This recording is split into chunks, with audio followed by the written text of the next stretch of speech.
Hey, salut à tous, bienvenue sur la review du double épisode 422-423, un hors-série en plein milieu de la guerre contre Madara. Donc je commence à trouver ça un petit peu relou, je sais pas vous, mais ça fait beaucoup de fois qu'ils nous coupent en plein milieu de cette guerre. On a eu d'abord tout un arc de hors-série, on a ensuite eu des flashbacks partout, et maintenant on passe sur un double épisode consacré à Naruto et Konohamaru en pleine guerre, alors que Guy vient juste de lancer sa technique ultime et que Sasuke et Naruto reviennent sur le terrain. Moi je trouve ça un petit peu relou qu'ils nous coupent tout le temps. J'aimerais bien en finir avec cet arc de Rikudo Madara. Je trouve ça un peu relou, mais bon, bref, on n'a pas trop le choix. Ce sera donc un double épisode pour aujourd'hui, consacré à la rivalité donc Naruto Konohamaru. Épisode que je qualifierais plutôt de marrant plutôt qu'intéressant. Alors moi je suis vraiment fan de Konohamaru par contre, mais même étant fan de Konohamaru justement, j'ai trouvé cet épisode pas super intéressant et plus marrant qu'autre chose, voilà, sous le signe de la perversité et du rire, j'ai envie de dire, parce que c'était plutôt marrant et avec pas mal de gonzesses dans cet épisode. Alors, en fait, au niveau de l'espace-temps, ça se déroule donc du début de Shippuden jusqu'à Pain, on va dire, hein, donc presque tout Naruto Shippuden entre guillemets classique, parce que j'ai tendance à penser que la guerre est un surplus de Naruto Shippuden, je sais pas pourquoi, mais moi quand je dis Naruto Shippuden, pour moi ça va du début à la fin de Pain, voilà. Après j'ai l'impression que tout ce qui s'est passé après, c'est du surplus, donc bon, j'avais envie de dire tout Naruto Shippuden, mais ça aurait pas été correct puisqu'on est encore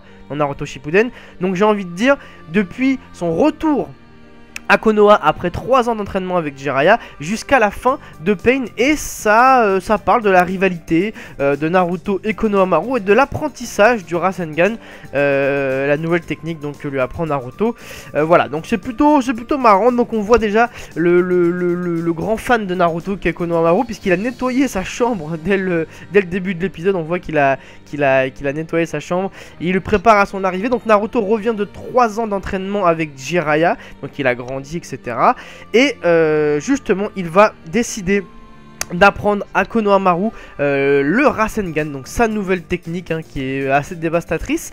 Et malheureusement on a notre cher ami Konohamaru qui comprend très mal les choses et qui est toujours bloqué et focus sur les techniques de Sexy Henge. Voilà, il a pas lâché ce truc là, et lorsque Naruto lui parle dans des termes un peu précis, il ne peut pas s'empêcher de ramener ça justement au Henge Sexy. Donc bon, c'est un peu compliqué pour lui d'apprendre, mais mais heureusement j'ai envie de dire, il a quand même réussi à apprendre, hein. Il a fait un petit passage aussi en allant voir Ebisu, on voit pas souvent dans Naruto Shippuden, on le voyait beaucoup au début mais plus maintenant. Alors vraiment marrant le moment où ils vont chez lui et qu'ils trouvent tous les livres, vraiment j'ai trouvé ça hilarant.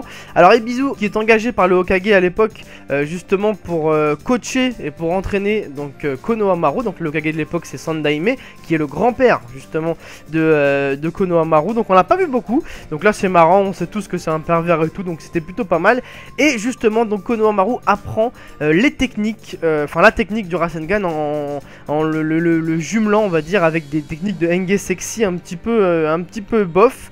Donc l'épisode était beaucoup porté là-dessus. Bon, faut avouer aussi que Naruto est un mauvais prof, hein, quand même, parce qu'il lui explique avec des termes vraiment très compliqués à comprendre. Donc bon, Konohamaru se transforme à chaque fois en fille pour essayer de passer les étapes, hein. Donc c'est les mêmes étapes que Jiraiya lui a appris, bien sûr. La bombe à eau, la balle en caoutchouc, voilà, tout ça. Le problème étant que Konohamaru ne connaît pas le Kagebunshin, donc il va devoir apprendre le Kagebunshin avant toute chose, voilà, avant de faire un Rasengan. Même si à la base, Rasengan, je rappelle, ça se fait tout seul, hein. Le Rasengan n'a pas besoin de clone. Malheureusement, Naruto a pris cette mauvaise habitude. Et donc coach Konohamaru de la même façon. La seule fois où Naruto a fait un Rasengan tout seul, je parle encore une fois à l'époque où on parle de cet épisode, hein, c'est donc la fois où il était contre Sasuke à la vallée de la fin, et lorsqu'il s'est transformé avec le manteau de chakra de Kyuubi. Je me rappelle à l'époque, C'était la toute première fois qu'on le voyait utiliser son clone et c'était assez impressionnant. Enfin bref, quoi qu'il en soit, donc il apprend, voilà, le Kagebunshin et le Rasengan à Konohamaru. On voit Sasuke un moment parce que, comme je vous l'ai dit, ça se déroule sur le temps. Donc on passe par tous les grands événements, à savoir donc sa rentrée à Konoha, sa bataille avec Orochimaru, ensuite la rencontre avec Sasuke, justement. On passe aussi par la mort d'Asuma et à la fin, on ira sur du Pain. Et donc Sasuke, hein, bon je sais pas si vous l'avez tous remarqué, mais il a une mauvaise couleur de vêtements. Carrément, ils se sont trompés dans la couleur. Ça veut peut-être dire que finalement ces épisodes sont faits plus ou moins à l'arrache, puisqu'il a carrément pas la bonne couleur de vêtements. Je pense qu'il y a pas mal de gars qui l'ont, pas mal d'entre vous qui l'ont repéré. Et donc on voit Naruto s'entraîner au Rasen Futen Shuriken, puisqu'il va affronter justement, rappelez-vous, il va affronter après la mort d'Asuma Kakuzu. Et pendant ce temps là justement Konohamaru apprend son Rasengan. Ils arrivent à le maîtriser en même temps, c'est plutôt sympa. On apprend juste après la mort d'Asuma justement que Naruto va aller venger avec son Rasen Futen Shuriken, pardon. Et on voit l'arrivée de Pain à Konoha qui détruit tout. Et à peine dans le timing, on va dire, hein, à peine ces moments-là, Konohamaru qui commence à apprendre justement son Rasengan. Et rappelez-vous donc tous ce moment énorme où, on l'avait déjà vu, Konohamaru arrive à tuer l'un des Pain grâce à son Rasengan. Donc vraiment la preuve que le boulot ça paye clairement. Son tout premier Rasengan, puisqu'il était en train de le peaufiner, hein, ce sera contre Pain justement. Et il arrive à tuer un de ses clones, ce qui n'est pas des minces affaires. Je vous rappelle un petit peu ce qui s'était passé quand il était arrivé à Konoha.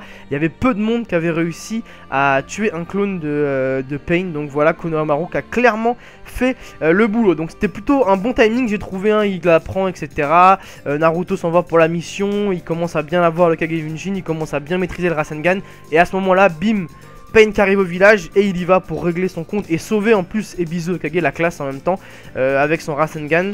Donc vraiment la grande classe, ce petit personnage qu'est Konohamaru. Voilà, donc à la fin de l'épisode, donc évidemment, vous l'avez compris, Konohamaru suit les traces de Naruto et réussit à apprendre aussi vite que Naruto, puisqu'il a maintenant, il maîtrise donc le Kagebunshin et le Rasengan. Et il montre à la fin dans son espèce de petit coffre personnel qu'il a gardé la tenue de Naruto quand il était petit, lui disant qu'il se combattrait pour la place de Kage, etc., etc.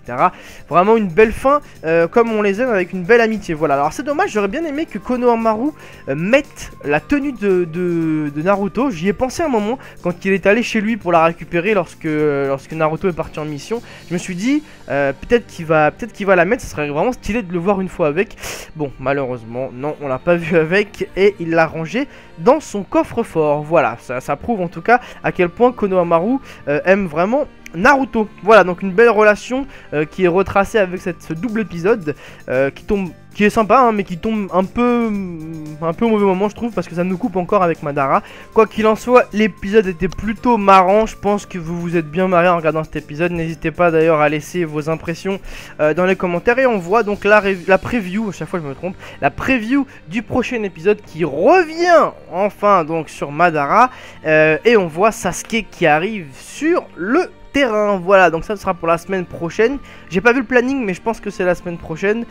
Donc écoutez, rendez-vous la semaine prochaine pour la suite. Et enfin, on va reprendre un petit peu les choses sérieuses en espérant qu'on ne soit pas coupé encore par d'autres choses. Bon week-end à tous, ciao.